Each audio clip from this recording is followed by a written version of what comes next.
I told you.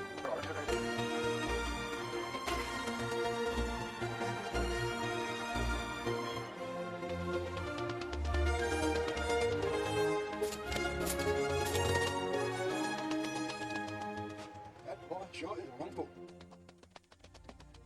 Now remember how I told you that Jenny never seemed to want to go home? Well, she lived.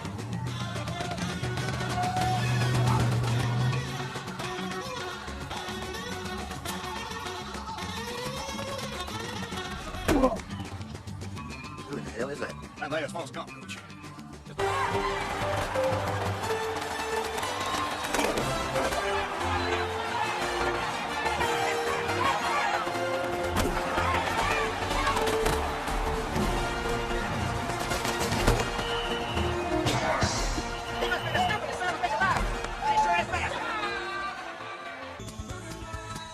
I think a lot about Mama and Bubba and Lieutenant Danny. Most of all, I thought about Jenny. I thought about her a lot. The world series across America, Forrest Gump, the gardener from Greenville, Alabama, is about to cross the Mississippi River again today. I'll be damned. Are you ready? Are you doing this for world peace? Are you doing this for the homeless? Are you running for... Shalom semuanya. Shalom. Gimana nih kabarnya? Baik. Kemarin Ibu ngasih tugas film apa? Forrest Gump. Nah, jadi kemarin Ibu ngasih kita tugas untuk menonton film Forrest Gump yang diperankan oleh Tom Hanks. Iya, benar corona, Bu. Oh iya, benar. Kamu update banget ya. Jadi sekarang kita mau menganalisis film yang sudah kita tonton bersama-sama kemarin. Sekarang Ibu mau tanya siapa yang bisa menjawab alur dan penokohan dari film itu? Saya, Bu. Oke, hari ini silakan maju biar kita dengerin sama-sama. Jadi Bu, film Forrest Gump itu menggunakan alur maju mundur, Bu. Oh ini saya ada catat, Bu. Dia itu menggunakan alur maju mundur. Jadi sutradaranya itu Robert Zemeckis, Bu. Oke. Terus bukan. Jadi film ini tuh Bu diambil dari sebuah novel dan karya Winston Bloom yang ditulis tahun 1986, Bu. Terus jadi ceritanya itu, Bu, saya ceritain aja dulu Bu alurnya atau langsung penokohannya aja. Boleh, terserah kamu. Mau dari mana dulu? Oh, jadi di film Forrest Gump ini, Bu, terdapat 5 tokoh besar yang kita ambil. Yang pertama itu ada Forrest Gump-nya sendiri. Jadi Forrest Gump itu punya tokoh, dia tuh tokoh yang baik, tulus, tapi dia bodoh, Bu. Terus ada Mrs. Gump, itu ibunya Forrest Gump. Jadi ibunya ini tuh sosok yang keibuan, namanya juga ibu. Terus dia juga tuh pantang menyerah karena dia selalu mengusahakan yang terbaik buat si Forrest. Lalu ada si Jenny. Jenny ini teman pertamanya Forrest Gump waktu masih di sekolah. Jadi Jenny ini pintar, ambisius, dan pantang menyerah untuk mencapai apa yang dia impikan. Lalu ada Letnan Dan. Jadi waktu Forrest di militer, dia punya komandan namanya Letnan Dan. Letnan Dan ini seorang yang pesimis, tapi dia juga motivator yang baik. Lalu ada Buba. Buba itu temannya Forrest Gump waktu di kemiliteran. Buba ini baik, tulus, tapi dia cerewet banget gitu. Lalu kalau dari alur ceritanya sendiri, enggak. Jadi penokohan-penokohan ini dapat dilihat di teman-teman kita di kelas. Forrest Gump kayak Kevin, Mrs. Gump kayak Rachel, terus Letnan Dan kayak Candika, Jenny kayak Maeve yang ambisius, terus si Buba kayak yakin, baik tapi cerewet karena dia selalu mengganggu saya. Terus alur ceritanya itu jadi film ini tuh dibuka dengan seorang Forrest yang lagi duduk di taman. Terus di bangkuannya itu ada sekotak coklat. Terus dia flashback gitu, kenapa alurnya maju mundur, karena dia mengingat kembali masa-masa yang dulu. Dia mengingat waktu masih kecil, dia terlahir dengan IQ yang cuma 75. Makanya dia tuh nggak bisa nopang tubuhnya sendiri. Sampai karena itu juga dia nggak bisa diterima di sekolah formal. Makanya mamanya tuh berjuang keras agar dia diterima. Terus di hari pertama dia masuk sekolah, dia naik bus nih, Bu. Terus di bus itu dia ketemu sama si Jenny yang cuma salah satunya yang pengen jadi temannya. Terus di sekolah itu dia sering dirundung, makanya setiap dia dirundung jadi suruh dia lari. Akhirnya dia jadi jago lari karena keseringan dirundung dan keseringan lari juga. Terus karena dia jago banget lagi, dia direkrut deh sama kemiliteran. Habis itu dia ini baik banget, dia dikirim ke Vietnam. Di Vietnam itu mereka yang ngikutin perang, terus mereka diserang. Tapi sebenarnya teman-temannya itu udah gak ada selamat, tapi dia tetap berusaha untuk nyelamatin teman-temannya. Lalu dia berusaha juga untuk nyelamatin Buba, tapi Buba nggak selamat. Akhirnya dia cuma cuma berhasil nyelamatin Letnan Dan doang, padahal Letnan Dan kakinya juga udah nggak bisa ditolong lagi. Makanya Letnan Dan jengkel banget sama si Forrest ini. Akhirnya mereka semua tuh dikirim ke rumah sakit. Di rumah sakit si Forrest Gump ini menemukan keahlian barunya, yaitu bermain pingpong. Dia jago banget main pingpong sampai akhirnya dia ikut kejuaraan nasional. Terus akhirnya karena dia ingat sama cerita-cerita Buba, karena Buba itu cerewet, dia ingat sama cerita Buba. Buba itu pengen punya perusahaan udang. Akhirnya si Forrest dari uang tabungannya dia ninggalin semuanya, militer, pingpong, lari-lari itu dia ninggalin, terus dia nyari si udang-udang ini. Awalnya semua orang tuh ketawain dia, semua orang nganggep dia gila karena nyari buat perusahaan udang mencari udang di laut yang sebenarnya nggak ada udangnya, tapi dia selalu percaya. Akhirnya dia sukses dengan perusahaan udang itu. Terus dia nggak nikmatin hasil kesuksesannya dia sendiri, tapi dia berbagi sama keluarganya Buba. Terus dia karena udah sukses banget sama perusahaan udangnya itu, ya udah dia ninggalin aja. Terus dia pengen lari-lari lagi karena dia kejar Jenny tapi nggak dapet. Akhirnya dia lari, dia melilingnya Amerika Serikat selama 3 bulan. Terus dia terkenal banget Bu. Akhirnya habis itu Jenny lihat dia di TV, terus Jenny bilang, ayo kita ketemuan, katanya gitu kan. Jadi ya udah Jenny ngasih alamatnya dia. Terus di cerita itu kembali lagi ke masa sekarang, dia nunjukin ini loh alamat yang Jenny kasih ke aku, yang makanya aku harus naik bus. Terus kata orang yang cerita sama dia, ini alamatnya di ujung jalan, kamu nggak perlu naik bus kalau kayak gini. Akhirnya udah dia berjalan kaki ke tujuan itu. Terus dia ke rumah Jenny, di sana ada anak kecil. Terus kata dia bingung kan, terus kata si Jenny gini, anak kecil itu punya nama yang sama kok kayak bapaknya, siapa namanya? Forrest. Dan ternyata itu anaknya Jenny sama Forrest. Tapi Forrest kecil ini Forrest yang pintar. Ya udah, terus akhirnya mereka berdua melangsungkan pernikahan, si Jenny sama si Forrest. Tapi pernikahan itu gak lama karena si Jenny meninggal karena sakit kanker. Itu Bu. Oke, beri anyone clap. Hari ini ternyata sangat mendalami sekali. Pasti kamu nontonnya sampai habis. Iya dong Bu. Oke, sekarang setelah kita tadi mendengarkan alur dan penokohannya, Ibu mau menilik lagi lebih dalam. Kemarin kita juga udah belajar filsafat kan. Jadi filsafat itu ilmu yang mencari sebab, akibatnya, terus pandangan apa yang terdapat di dalam film itu.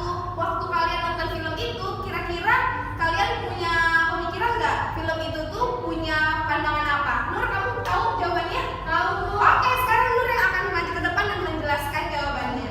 Terima kasih Bu.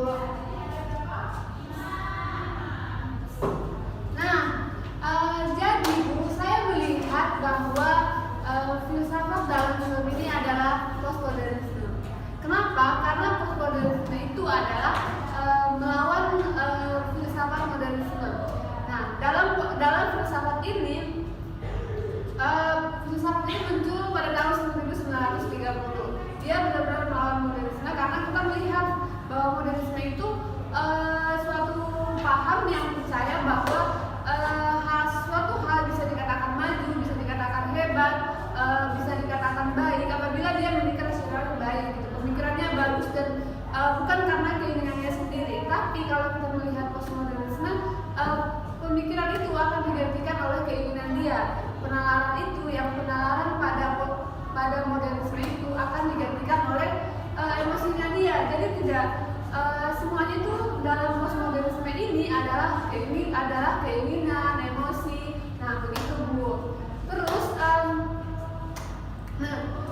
pada postmodernisme ini seperti yang kita lihat dalam film Forrest Gump itu kan terlihat bahwa Forrest Gump sebagai tokoh utama dia sebenarnya dia itu orangnya idiot gitu. Dia tidak seperti anak-anak yang lain, tetapi karena dia sudah didasari bahwa segala sesuatu keinginan dia pemikiran dia sudah digantikan oleh keinginan dia. Misalnya ketika Forrest Gump berlari, tapi dia nggak tahu dia sebenarnya berlari untuk apa, itu hanya keinginan semata. Dia nggak memikirkan lebih dalam itu untuk apa, tujuannya apa, tapi dia hanya berlari sampai dia udah tua gitu.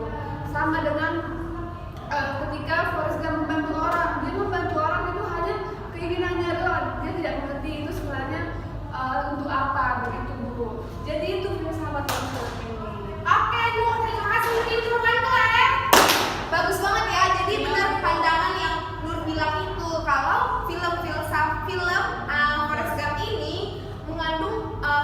postmodernisme kita bisa lihat kan kalau keinginannya digantikan oleh emosi, betapa emosinya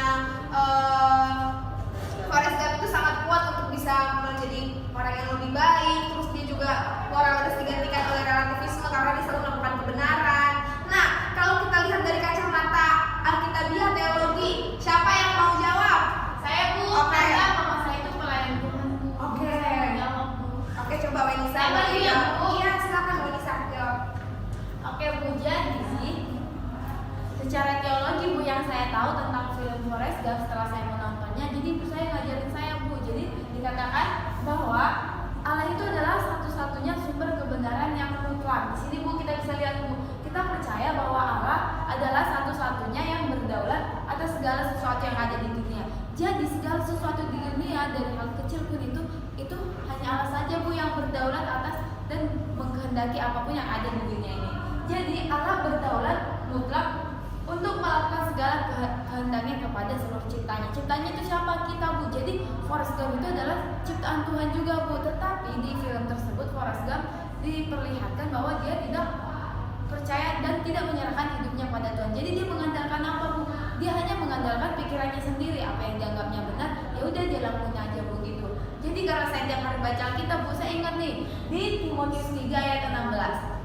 Segala tulisan yang diilhamkan Allah memang bermanfaat untuk mengajar, untuk menyatakan kesalahan, untuk memperbaiki kelakuan, dan untuk mendidik orang dalam kebenaran. Jadi saya mengambil kesimpulan bahwa ayat ini menyatakan bahwa sumber kebenaran itu adalah tulisan yang diilhamkan Allah. Apa? Itu adalah Alkitab, dan itu adalah Allah. Jadi Allah itu adalah sumber kebenaran itu sendiri. Terakhir Bu, saya juga mau menekankan bahwa kekristenan itu mengajarkan untuk kita hidup mempercayakan diri kita seutuhnya kepada Allah. Jadi Allah lah yang memegang kuasa terhadap hidup kita. Dan tapi ini sangat berbeda dengan apa yang diperlihatkan di film Forrest Gump, seperti saat ibunya ingin menyekolahkan si Forrest Gump, dia melakukan apapun padahal itu adalah dosa. Jadi dia tidak menyerahkan hidupnya pada Allah. Jadi dia benar-benar tidak percaya akan rancangan Tuhan itu, karena mungkin dia melihat anaknya yang mungkin cacat fisik. Nah dia nggak percaya Bu sama Allah, dia nggak percaya sama rancangan Allah. Jadi dia mengambil apa yang menurut dia benar. Jadi dia melakukan itu gitu Bu. Oke, Wenisa, terima kasih jawaban yang baik ya. Beri Wenisa clap.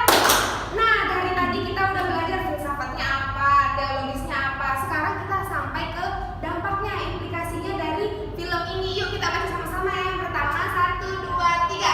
Film ini menggambarkan ketuhanan hati dan perjuangan seseorang yang mau bekerja keras di tengah kekurangan yang dialami. Namun jangan sampai rasa haus kita menggeser kedaulatan Allah dalam hidup manusia. Tadi kalau sungguh-sungguh bekerja keras bagus nggak?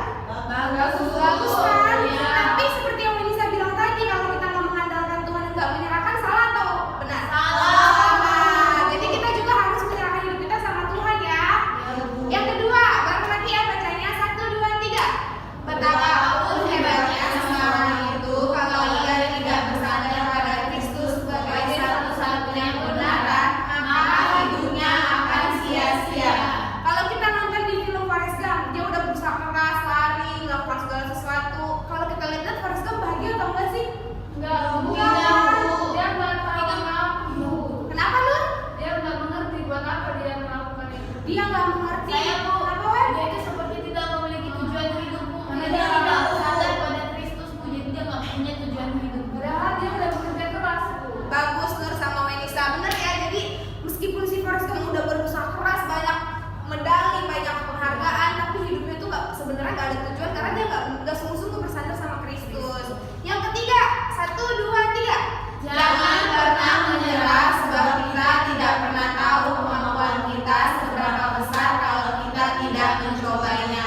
Jadi seperti yang Forrest Gump, meskipun dia benar, meskipun dia ada kekurangannya, tapi dia tetap mendorong diri dia untuk maju. Jadi kita nggak boleh kalah ya sama Forrest Gump ya, anak-anak. Iya Bu.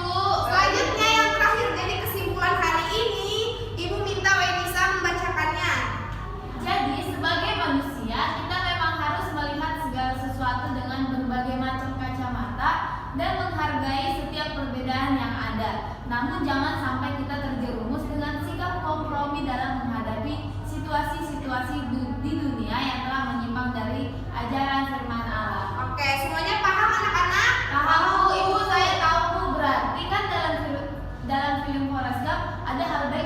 hal buruk. Jadi hal baiknya boleh kita tiru seperti semangat dia, tapi hal buruknya seperti dia tidak percaya pada Kristus, kita tidak boleh tiru gitu. Oke, kasih Melisa one